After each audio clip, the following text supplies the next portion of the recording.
Hi అండి, welcome to simply Baru channel. ఈరోజు recipe వచ్చి దొండకాయ మసాలా కూర అండి. చాలా టేస్టీగా అండ్ ఈజీగా చేసుకోవచ్చు.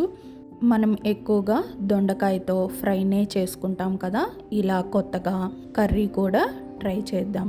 వీడియో ఎక్కడ స్కిప్ చేయకుండా వాచ్ చేయండి. ఇంకా మనం ఈ దొండకాయ మసాలా కర్రీ కోసం గ్రేవీ ప్రిపేర్ చేద్దాం. ముందుగా స్టవ్ పైకి ఒక ప్యాన్ తీసుకొని అందులోకి అరకప్పు వరకు వేరుశనగపప్పు వేసుకొని బాగా ఫ్రై చేసుకోవాలి. ఈ వేరుశనగపప్పు పొట్టు పైన కొంచెం మచ్చలు వస్తాయి కదా, అంతవరకు ఫ్రై చేసుకొని ఒక 2 స్పూన్స్ వరకు గసగసాలు, 1 స్పూను ధనియాలు వేసుకొని ఫ్రై చేసుకోవాలి. ఇవన్నీ మీడియం ఫ్లేమ్లో పెట్టుకొని ఫ్రై చేసుకోండి, లేకపోతే మాడిపోతాయి అన్నమాట. సో ఇవన్నీ బాగా ఫ్రై చేసుకోవాలన్నమాట. ఈ గసగసాలు చిటపటలాడుతుంటాయి. తర్వాత ఒక చిన్న ముక్క ఎండు కొబ్బరి కూడా తీసుకొని కట్ చేసి పెట్టుకోవాలన్నమాట. ఆ కట్ చేసి పెట్టుకున్న ఎండు కొబ్బరిని కూడా ఈ వేరుశనగ పప్పులోకి వేసుకొని బాగా ఫ్రై చేసుకోవాలన్నమాట.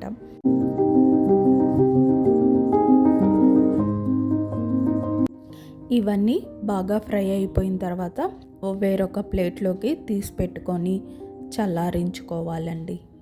నెక్స్ట్ ఇంకా స్టవ్ పైకి ప్యాన్ తీసుకొని అందులోకి ఆయిల్ వేసుకొని ఆయిల్ బాగా హీట్ చేసుకోవాలి. ఈ ఆయిల్లోకి నేను ఇక్కడ 1/2 kg వరకు దొండకాయలు తీసుకున్నానండి. కొంచెం ఆయిల్ ఎక్కువగానే తీసుకోండి.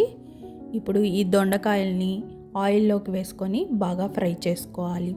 ఈ ఆయిల్ అంతా దొండకాయలకి కలిసేటట్టుగా కలుపుకొని మూత పెట్టుకొని ఫ్రై చేసుకోవాలి. ఈలోపు మనం మసాలాని ప్రిపేర్ చేద్దాం, గ్రైండ్ చేసుకుందాం. ఇందులోకి నేను ఒక టమాటా కూడా కట్ చేసి పెట్టుకుంటున్నాను. చిన్న అల్లం ముక్కని, ఒక 5-6 వెల్లుల్లిపాయలని కూడా వేసుకొని కొంచెం వాటర్ వేసుకొని గ్రైండ్ చేసుకుంటున్నాను, స్మూత్ పేస్ట్ లాగా.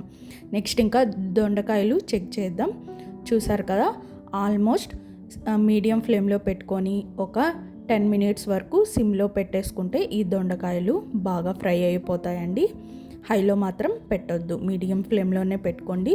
ఇంకొక 2 minutes వరకు ఫ్రై చేసుకుంటే మనకి దొండకాయలు అనేవి మంచిగా రెడీ అయిపోతాయి. ఇప్పుడు ఈ ఫ్రై అయిన దొండకాయల్ని ప్లేట్లో తీసి పెట్టుకొని పక్కన పెట్టేసుకుందాం. అదే ప్యాన్లోనే ఒక చిన్న దాల్చిన చెక్క, ఒక లవంగం వేసుకొని ఫ్రై చేసుకోవాలి. ఆ తర్వాత ఒక మీడియం సైజు ఆనియన్ కూడా వేసుకొని సన్న ముక్కలుగా కట్ చేసి పెట్టుకోవాలన్నమాట. ఆ ముక్కల్ని ఈ ఆయిల్లోకి వేసుకొని ఫ్రై చేసుకోవాలి. నాకు ఆయిల్ అయితే ఈ ఆయిల్ సరిపోతుందండి, మీకు కావాల్సి ఉంటే కొంచెం ఎక్స్ట్రా వేసుకోండి.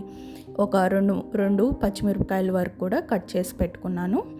తర్వాత ఈ ఆనియన్స్, పచ్చిమిరపకాయలు బాగా ఫ్రై అయిన తర్వాత మనము వేరుశనగపప్పు, ధనియాలు ఇవన్నీ పేస్ట్ చేసి పెట్టుకున్నాం కదా, ఆ పేస్ట్ని కూడా వేసుకొని ఈ ఆనియన్స్లోకి బాగా కలుపుకుంటున్నాను. 1 నిమిషం వరకు బాగా ఫ్రై చేసుకోవాలన్నమాట. అండ్ మూత పెట్టుకొని ఒక 5 minutes వరకు సిమ్లోనే పెట్టుకోవాలి. హైలో కానీ మీడియంలో కానీ అస్సలు వద్దండి. ఇది వేరుశనగపప్పు పేస్ట్ కదా, అడుగున మాడిపోతుంది అన్నమాట ఈజీగా.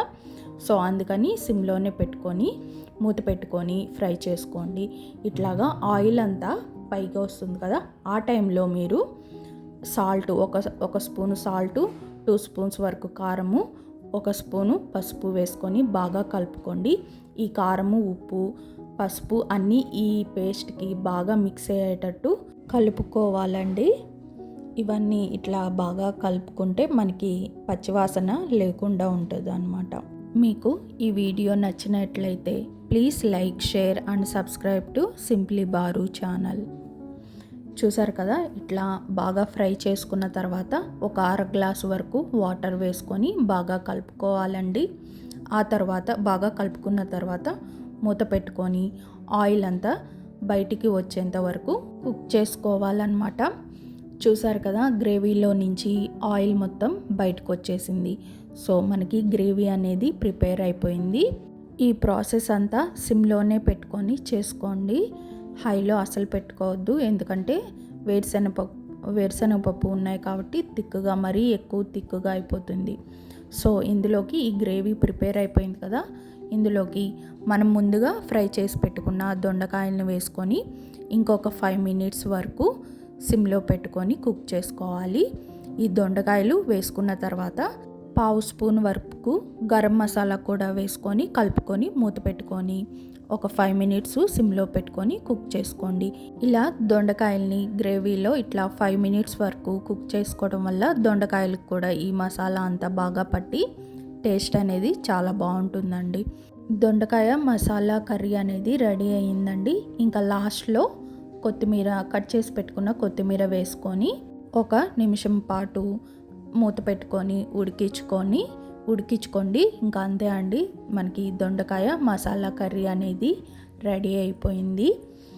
మీకు ఈ రెసిపీ నచ్చినట్లయితే please like, share and subscribe to simply Baru channel. Please support simply Baru channel. Simply Baru ఛానల్లో easy recipes and healthy recipes ఉంటాయండి. Please support simply Baru channel. Thanks for watching.